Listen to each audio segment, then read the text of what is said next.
Waka winga Keneggnarkayaggaq, Yupiyugaq. Hello everyone, my name is Emily Edenshaw. I am Yupik and Inupiaq, and my family comes from Emonic, Alaska. Emonic stands for Blackfish in Yupik. My grandparents are John and Cecilia Sippery, and my great-grandparents are Pearlie and Axel Johnson. I've had the honor to live and work on the Dena'ina lands as the president and CEO of the Alaska Native Heritage Center, the only statewide living cultural center in Alaska dedicated to preserving and advancing all cultures and all regions in Alaska. I am a very proud UAA alumna and even more proud JPC alumna. So I want to start off by saying thank you so much to Professor Mapai for inviting me to serve as your guest lecturer this evening. So, the Alaska Native Heritage Center. I'm sure many of you all have been to our beautiful facility on the east side of Anchorage. As I shared earlier, we are the only statewide living cultural center in Alaska that represents all cultures and all regions in Alaska. That's important to note because, as you all know, Alaska is very geographically vast, but we're also culturally diverse. So the Heritage Center is our special place where we get to reconnect to who we are as Indigenous peoples. A little bit of history about the Heritage Center. We were formed in 1989 at the Alaska Federation of Natives Convention. A unanimous vote was passed, creating a space where all Alaska cultures and peoples can come together and celebrate who we are as Native people. 10 years later, we opened our doors, and since then, we've worked with millions of people worldwide.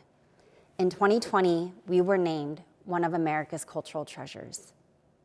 As the only statewide living cultural center, we have a responsibility to our community to not only steward our cultures, our traditions, but also invest in the next generation, our future, which is our youth.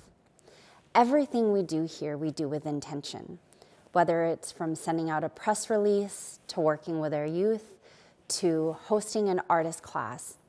We lead with intention and we ground all of our work in Alaska Native values. As a Native-led organization and a museum, we're often put into a box.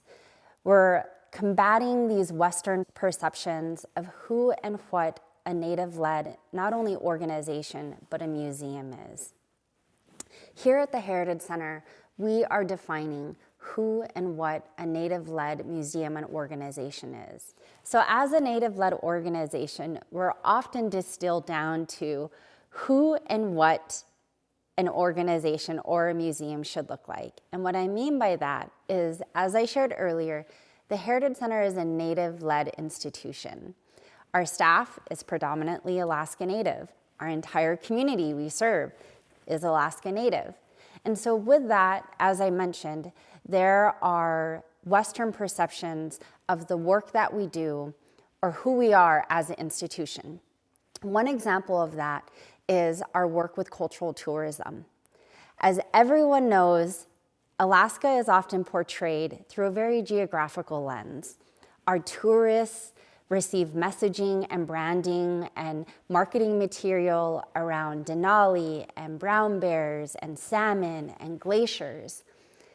But in doing so, what they're leaving out is the true history of Alaska, which is Alaska Native history. So not to go too far back into the past, I do want to make sure to note with everyone that Alaska always has been and always will be a Native place. Alaska Native people have been here for 10,000 years. In fact, there's archaeological evidence showing Alaska Natives have walked these lands for more than 24,000 years. To make things simpler or easy to understand, we just say since time immemorial. So again, Alaska always has been and always will be a Native place. So fast forward to modern times and what we're seeing today. As I mentioned, Alaska has predominantly been portrayed as a very geographically vast, wide open spaces, untouched waters, untouched land. But the reality is when you portray Alaska not for what it truly is, a Native place, you're erasing not only history, but the Indigenous voice and our experiences. And this is exactly why the Heritage Center, our work all across our state and across the nation, is so important today. As I shared in my introduction, I am an Alaska Native woman. And throughout my life, I would often get met with questions like, were you raised in an igloo? Did you have a dog team?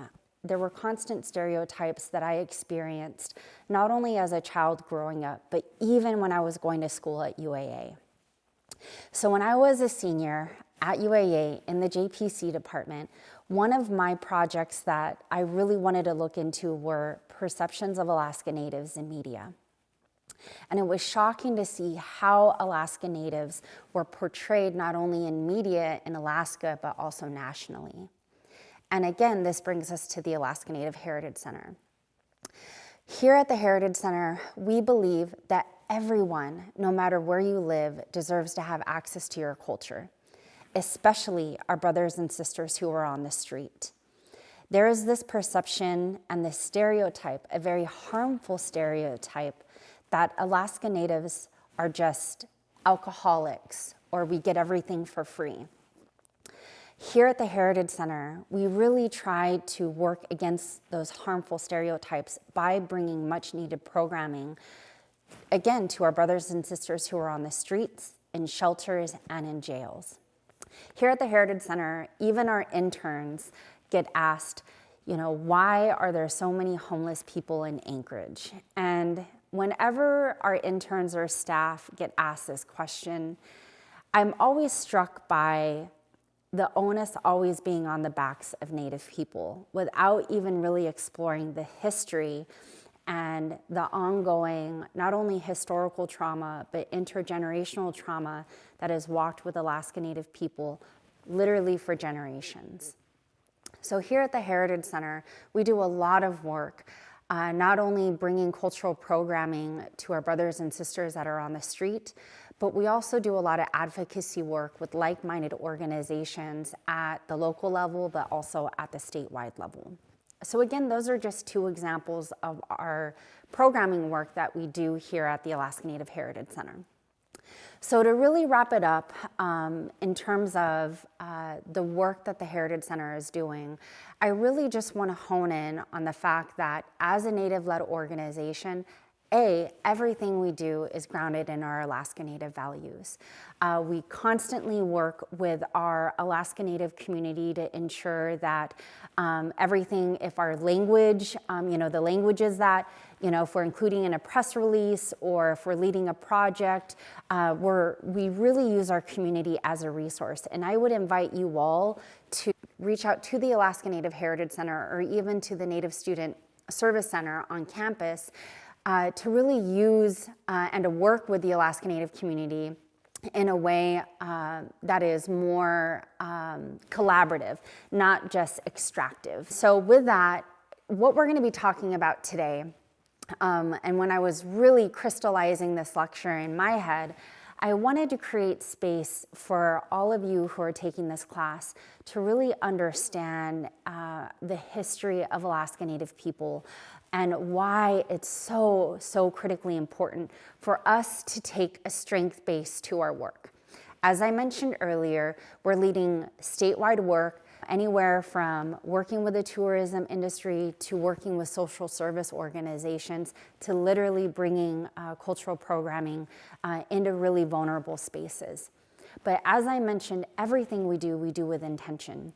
And so my hope for you today is that you leave more informed about the Indigenous experience, you leave more informed around ways to partner with the Alaska Native community, and you leave more informed knowing that there is a responsibility with doing this work. As I mentioned earlier, my family comes from Alaska, but I live here in Anchorage. I am not native to these lands here in Anchorage, and so therefore I have a responsibility to learn the history of this place. And so with that, I'm going to turn it over to my colleague, Ben Jacuk, to really showcase and to illuminate some of the work that we're doing here from a historical lens. So thank you. Please reach out to the Alaska Native Heritage Center if you have any questions. My name is Benjamin Jacuk. I am an Indigenous researcher over here at the Alaska Native Heritage Center. I'm also Dena'ina Athabaskan Supiaq, but most importantly, I'm here with you today to talk about the history of the way that others have perceived Indigenous peoples. Right at 1493 is usually the place where a lot of people come together and start to construct the way that the perception that Alaskan Natives or all Indigenous peoples in North and South America. And that starts with something called Inter Cetra. Other people have called it the Doctrine of Discovery. That's really how it's been understood today. And in that document, there is this statement, a lot of it has to do with how the land is now in control of princes of Western Europe. At the time, Portugal and Spain, talking about how the church has given them clearance to basically annex the land based upon the fact that there have never been, and they're quoted with saying, there has never been a Christian prince in control of that land. What that means, though, for the Indigenous peoples is that they, in personifying them as not being Christian or really being a part of Western culture, the perception then is that these individuals are now understood as being in a, quote, savage state or being heathens. Really, dehumanization is the goal in order so that these Western powers, on behalf of the Roman Catholic Church at the time, could actually annex these lands. And so that really becomes the focal point and really the blueprint for how Indigenous peoples throughout history would be perceived from that point on. Really, the way that we over here at the Heritage Center have understood it has been through the lens or the methodology of structural violence, something that was made famous by Johan Galtung over in, I believe it's a 1960s article, where he talks about structural violence as understanding what is and what could have been. And so trying to understand how Indigenous peoples could be perceived, what the potential is versus what the actual is. And a lot of it has to do with the fact that Indigenous peoples, up until really even recently with the film Reservation Dogs, really haven't had a chance to be able to represent ourselves and who we are, basically having autonomy on even our own identity. And you really have to go back to Inter Cetra to understand the bigger picture, but within the picture of or the context of Alaska, you really only have to go back as far as Sheldon Jackson, who came to Alaska in 1877, creating really the first boarding school of its kind at the time. There were boarding schools over in places such as the lower 48, Oklahoma, and this really wasn't Sheldon Jackson's first boarding school to actually that he created. In fact, it was one of, it was in Alaska, it was the place where he really perfected his understanding of what the boarding school would be. And that had major implications as to how others would actually understand and see us as Native peoples. From that point on, it was really his narrative through these institutions, assimilative institutions, that really drove what the identity of Indigenous peoples in Alaska, what it meant to have that cultural identity. And so some background information on the boarding schools into itself. He took a lot of inspiration, Sheldon Jackson took a lot of inspiration from individuals like, or groups like the Catholic Church and Inter Cetra, in terms of the dehumanization of Indigenous peoples, carrying over the savagery label, while at the same time lifting up more of the Western European, or in this instance, colonizer identity as being superior compared to the indigenous peoples that have always been here. Taking that framework of savagery and really ramping it up and solidifying what that actually meant. And a lot of that was, as I said, was something that was done through the boarding schools, and making sure that that indigenous peoples were only understood in one way, especially in connection with our culture. In one of the education reports that Sheldon Jackson came out with, and just some more background information, by 1885, Jackson became the first Secretary of Education within the territory, back then territory, now state, having a lot of power in not only that perception, but in what he was teaching the Native students.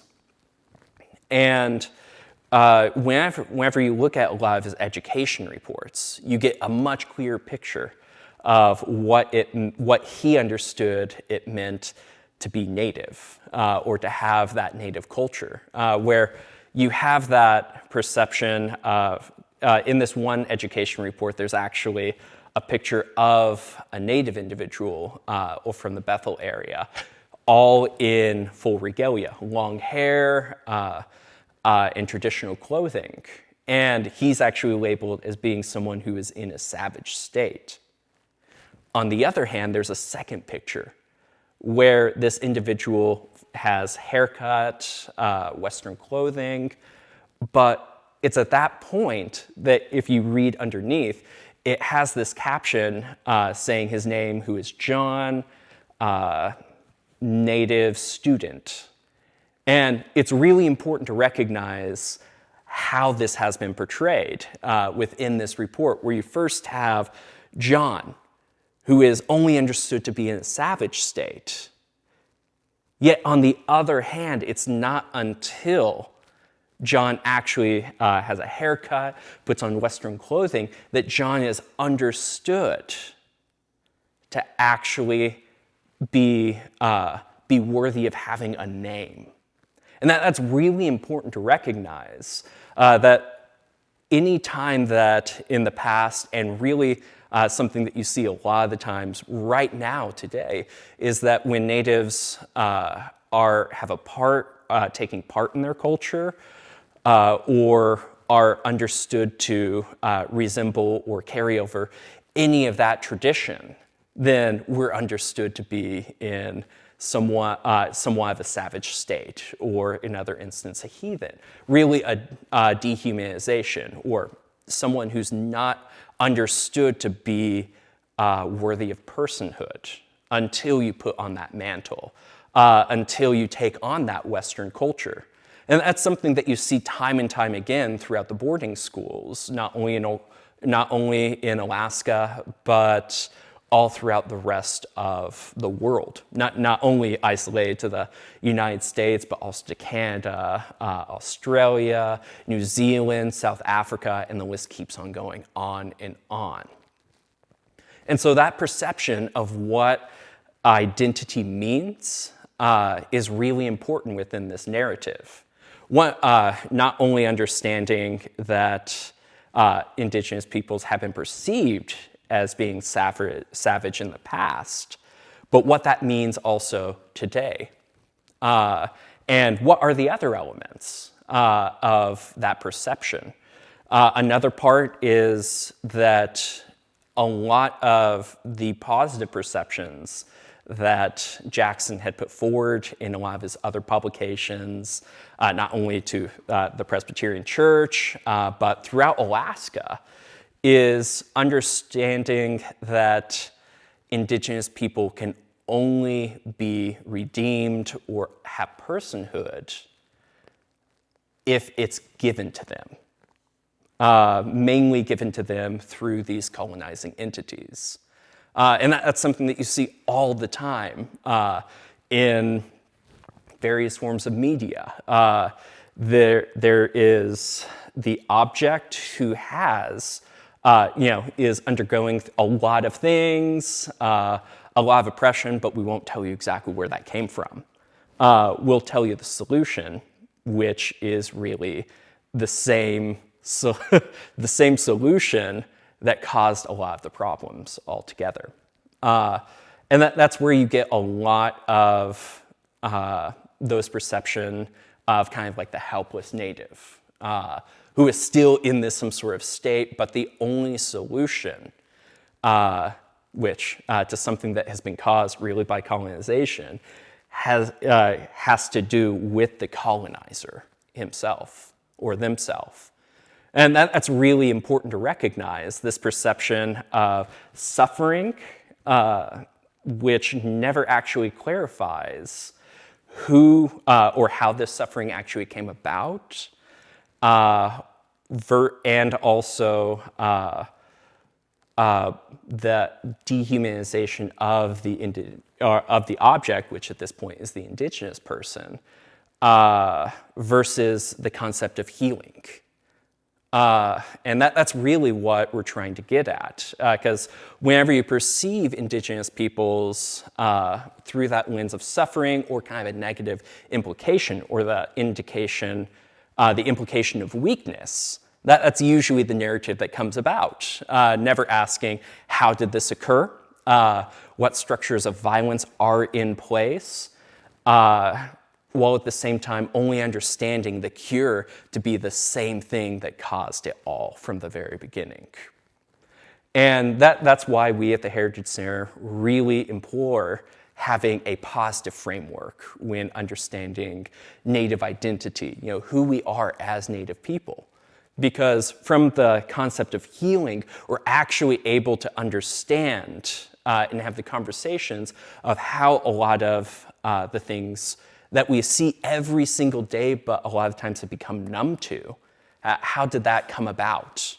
What's the history? What's the colonizing history behind a lot of the oppression that we see every single day? A lot of these structures of violence that at this point we never question how or when they came about. Healing also puts our own self-worth in our own hands. It actually gives us a way as Indigenous peoples to have a say in how we actually are portrayed. That ultimately bring that humanity to that identity, something that has been time and time again tried to be taken away from us as the Alaskan Native peoples of this land. And so that's really important in understanding these concepts. The concept of suffering, which a lot of the times really no questions asked, where kind of the implication ends up being that these indigenous peoples or the object caused this themselves and we need the white savior mentality, versus the concept of healing, which puts our own worth, our own humanity in our own hands, where we're able to tell the story, while at the same time not only find healing, but find ways towards thriving. That can only happen, though, if we uncover this kind of history, if we understand these kinds of structures of violence on what could have been and what actually is. It's only then that when we start to uncover these things and we start to tell our own story, that we can find, and a story that is strength-based, that we can finally understand ourselves as thriving, where we can see this kind of healing to the next generation by telling the stories of not only our own generation, what we have gone through and how it has affected us, but the stories of those who came before us. Thank you so much, Ben. I always learn something new whenever I hear him talk. So With that, I want to say thank you again, Professor Mapai, for inviting us to guest lecture this evening. Know that we are stronger together and we are together in this work. Have a wonderful day, and I wish you all the best.